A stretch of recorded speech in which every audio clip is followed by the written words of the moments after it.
Como indivíduos, muitas vezes somos cegos para os perigos de não orar. Orar não é fácil. Orar não deve ser casual. É uma guerra espiritual. No entanto, um cristão que não ora é completamente impotente, pois não há relacionamento com Deus. Você já percebeu que, quando você precisa que o Senhor intervenha em sua vida, quando você precisa de um milagre ou uma solução, ninguém precisa lhe dizer que você precisa orar. Ninguém precisa lhe dizer que você precisa ter uma vida de oração. Muitas vezes, quando estamos em necessidade, há uma intensidade em nossas orações.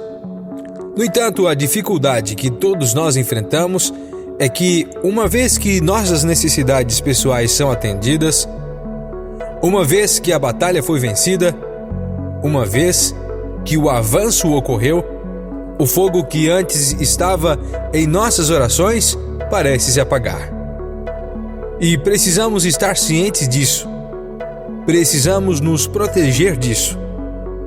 Agora, entendo que na vida haverá dias em que você descobrirá que pode facilmente captar o espírito da oração. Pode orar sem esforço. Pode orar e sentir como se uma hora fosse apenas 10 minutos. No entanto, você também encontrará dias em que a oração será nada mais do que uma luta. E é quando você deve persistir. Orar é lutar. Você tem que lutar para orar. E nos dias em que você luta, quero encorajá-lo a ser resiliente e lembrar que o tamanho da sua oração deve corresponder ao tamanho da sua oposição. E sua oposição é o diabo. Sua oposição pode ser encontrada em Efésios 6,12, onde a Bíblia diz: porque a nossa luta não é contra o sangue e a carne, mas contra os principados, contra as potestades, contra os príncipes das trevas deste século, contra as hostes espirituais da maldade nos lugares celestiais. Todos nós devemos saber que estamos lutando contra o reino das trevas. O inimigo tentará infiltrar nossos lares, tentará causar divisão na família e na igreja, se nos tornarmos cristãos sem oração. Eu o encorajo a orar, porque alguns de vocês precisam de força para derrotar fortalezas. Alguns de vocês precisam de graça para superar inseguranças. Alguns de vocês precisam da mão de Deus para agir em sua família e restaurar relacionamentos danificados. Jesus diz no livro de Mateus, capítulo 7, versículo 7: Pedi e dar-se-vos-á. Buscai e encontrareis. Batei e abrir-se-vos-á. Porque aquele que pede, recebe, e o que busca, encontra, e ao que bate, abrir-se-lhe-á.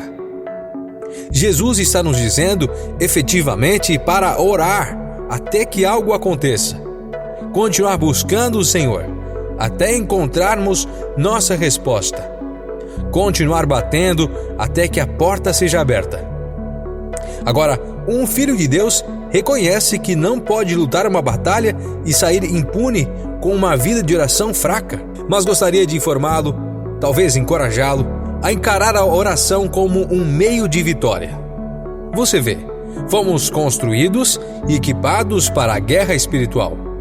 Então, não devemos ter medo de lutar. Muitas pessoas evitam ser intercessores, evitam ser guerreiros de oração, preferem orar de forma agradável. Existem cristãos por aí que querem orar, mas se sentem intimidados com a perspectiva ou pensamento da guerra. Mas eu gostaria de lembrá-lo de que a Bíblia diz: porque as armas da nossa milícia não são carnais, mas sim poderosas em Deus para a destruição das fortalezas. As armas de um intercessor, a força de um intercessor, são derivadas somente de Deus. É por isso que o versículo diz que as armas da nossa guerra não são carnais, mas poderosas em Deus, ou seja, são divinamente poderosas, são sobrenaturais em sua eficácia. Você não pode lutar contra o diabo com seus punhos naturais, mas pode lutar contra ele através da oração. Pode encontrá-lo clamando ao Senhor. Pode lutar contra ele indo a Jesus em oração. Portanto, eu o encorajo hoje a continuar perseverando na oração. Não se intimide com o pensamento da guerra espiritual. Não tenha medo, mas seja orante, resiliente e incansável, sabendo que a oração é uma luta. Êxodo capítulo 17 nos apresenta uma poderosa lição sobre a oração. No versículo 9, somos informados de que Moisés disse a Josué: escolhe-nos homens e sai, peleja contra Amaleque. Amanhã eu estarei sobre o cume do outeiro, e a vara de Deus estará na minha mão. Então Josué lutou contra Amaleque, como Moisés tinha ordenado. E Moisés, Arão e Hur subiram ao topo do monte. Enquanto Moisés mantinha as mãos levantadas, os israelitas prevaleciam. Mas quando ele abaixava as mãos, Amaleque prevalecia. Quando as mãos de Moisés ficaram cansadas, pegaram uma pedra e a colocaram debaixo dele.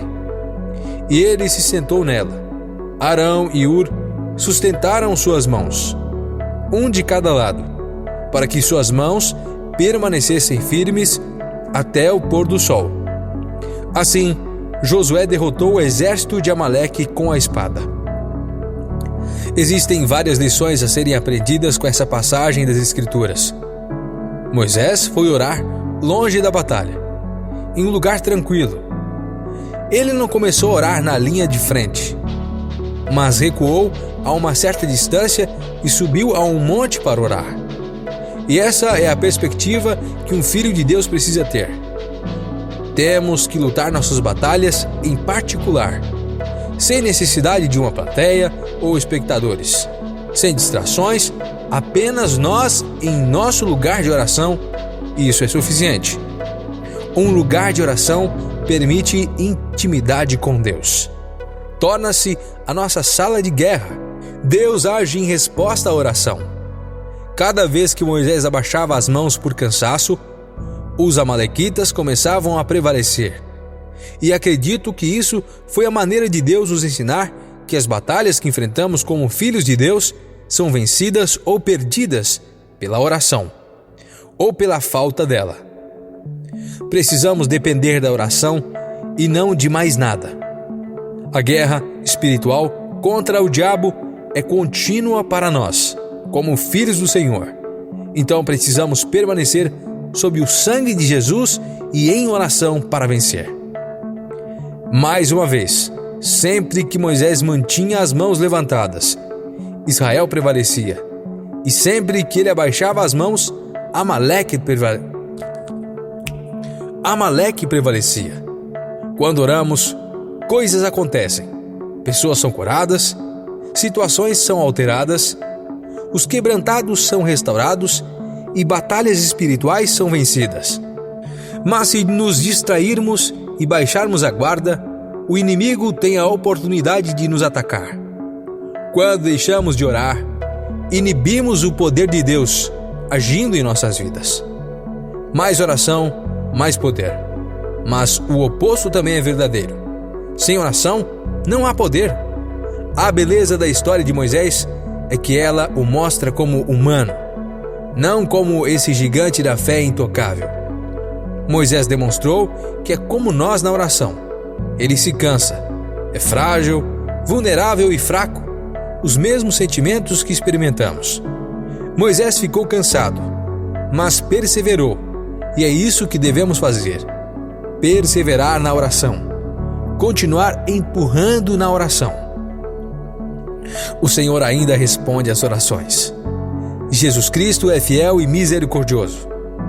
Se você clamar ao Senhor, sua palavra diz: eu te farei conhecer coisas grandes e ocultas que não sabes. Deseje ser um guerreiro de oração por direito próprio. um guerreiro de oração dedicado e comprometido em manter um relacionamento íntimo com o Senhor.